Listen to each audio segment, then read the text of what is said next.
उत्तर प्रदेश सरकार में मंत्री दयाशंकर सिंह जी हमारे साथ बातचीत के लिए मौजूद हैं।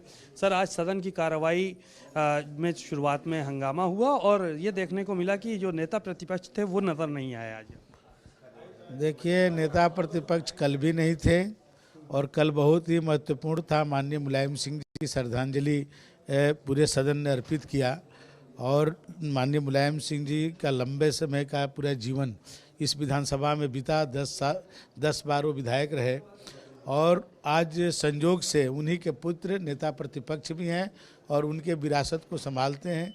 राष्ट्रीय अध्यक्ष रहे समाजवादी पार्टी के और उनको श्रद्धांजलि देने के लिए उनके पास वक्त नहीं था।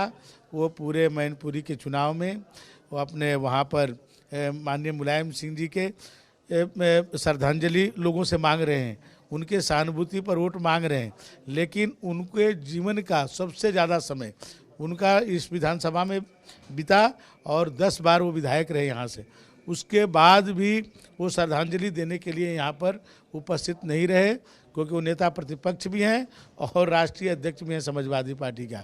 तो वो इतने चुनाव के लिए और आसक्त हो गए हैं और उसके लिए ही आज भी वो ये इतने महत्वपूर्ण सदन को छोड़ करके मैनपुरी में अपनी उसकी रखवाली कर रहे हैं, ईवीएम की रखवाली कर रहे हैं। एक सवाल ये था कि आप लोगों पर बड़ा आरोप है कि चाहे वो रामपुर रहा हो या खतौली रहा हो या फिर मैनपुरी रहा हो, यहाँ पर वोट नहीं पड़ने दिया आप लोगों ने सत्ता का प्रयोग करके, प्रशासन लगा के। इस तरह के आरोप लगाए हैं समाजवादी पार्टी के नेताओं ने। देखिए, इससे बड़ी मजाक की बात हो नहीं सकती है। माननीय अखिलेश जी स्वयं में सोचें कि कन्नौज के अंदर कोई लोकसभा का एक व्यक्ति नहीं मिला जो पर्चा भर सके। इनकी पत्नी है डिम्पल जी के खिलाफ में निर्विरोध इन्होंने जो है निर्वाचन करवाया और जो लोग पर्चा भरने जा रहे थे उनको रास्ते में तक रोक लिए और निर्विरोध निर्वाचन कराए। ये दूसरे के बारे में आरोप लगा सकते हैं। भारतीय जनता पार्टी में कभी भी इस तरह के कार्य नहीं होते हैं। सत्ता का कभी दुरुपयोग नहीं होता है। ये सत्ता का दुरुपयोग कोई करने वाली पार्टी है तो उसका नाम है समाजवादी पार्टी। शिवपाल यादव से कल बात हो रही थी, उन्होंने कहा कि इस चुनाव में बड़ी मेहनत की समाजवादी पार्टी कार्यकर्ताओं ने और उतनी ही मेहनत डीएम और एसपी ने भी की भारतीय जनता पार्टी की तरफ से। देखिए, ये सही कह रहे हैं। माननीय शिवपाल जी कभी आज तक वहाँ पर जनता को कुछ करने ही नहीं दिया। पहली बार वहाँ पर जसवंत नगर में जनता जो है वोट को महसूस की कि मेरा मतदान भी होता है। नहीं तो वहाँ तो केवल कह दिया जाता था आपका वोट पड़ गया, वो वोट डालने आते ही नहीं थे और उस तरह की कैप्चरिंग करते थे लोग। लेकिन इस बार पहली बार जनता ने इसका एहसास भी कराया। पहले समाजवादी पार्टी के लोग आते थे, हाथ हिला के चले जाते थे। आज पूरा समाजवादी परिवार, पूरा कुनबा आज हाथ जोड़ करके जो है मैनपुरी की जनता से वोट मांग रहा है। ये वोट की ताकत है कि जो लोगों ने रामपुर में और आजमगढ़ में भारतीय जनता पार्टी को जिताया, उसके कारण आज परिवार में भी एकता हो रही है और जनता के सामने ये जाकर के हाथ जोड़ करके वोट मांग रहे हैं। नहीं तो कभी आप पता कर लीजिए कि मैनपुरी के अंदर कभी इन लोगों ने हाथ नहीं जोड़ा, हाथ हिलाया। आज जनता की ताकत है कि जनता अपने परिवार के सभी लोग जाकर के हाथ जोड़ रहे। फिर भी आप देखेंगे वहाँ परिवर्तन जनता। रामपुर को लेके बात हम कर रहे हैं। रामपुर में भी बड़े आरोप लगे आप लोगों ने, वोट नहीं डालने दिया, लाठी भंजवाई समाजवादी पार्टी कार्यकर्ताओं पे, महिलाओं को पीटा, इस तरह के वीडियो आए और जो नेता थे वहाँ के उन लोगों ने इस तरह के बयान भी दिए। देखिए, ये केवल वही लोग बयान दे रहे हैं। जनता से बयान जाके लीजिए, जनता कितनी खुश है। जनता पहली बार वो लग रहा है कि कानून का राज स्थापित है।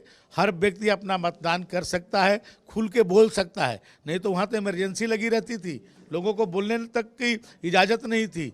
जो कोई कुछ बोलता था खिलाफ में उसके घर पे वो पुलिस पहुंच जाती थी, उसके यहाँ डकैतियाँ हो जाती थी, वो अपहरण हो जाते थे। लेकिन आज जो है लोग आज फ्रीडम में है, आज जो है निर्भीक होकर के वोट डाल रहे हैं और इसलिए ये लोग बौखलाए हुए हैं। एक आखिरी सवाल ये था कि बजट को समाजवादी पार्टी के लोग बेबुनियाद बता रहे हैं कि जो ये अनुपूरक बजट आया है वो बेबुनियाद है, इसकी आवश्यकता नहीं थी, पिछला बजट खर्च नहीं कर पाए, नया फिर ले आए, तो इस तरह की बातें हो रही हैं। देखिए, कभी इन लोगों का विकास से ताल्लुक रहा ही नहीं। ये लोग केवल अपना विकास करते थे।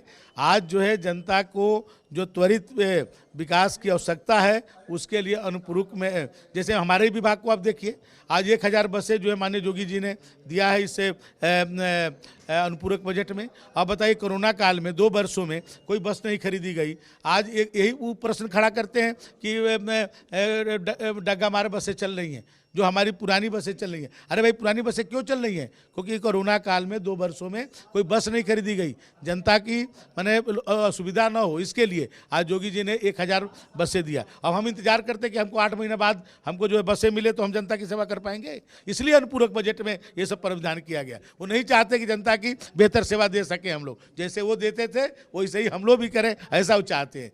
तो दयाशंकर सिंह जी थे, बड़े ही आक्रामक समाजवादी पार्टी पे नजर आए और साफ तौर पर इनका यही कहना है कि जो कुछ समाजवादी पार्टी की सरकार में होता रहा है वो इस सरकार में नहीं हो रहा है, यहाँ पर विकास की गंगा बहाई जा रही है। कैमरामैन श्रवण कुमार के साथ सीमा नकवी, भारत समाचार, लखनऊ।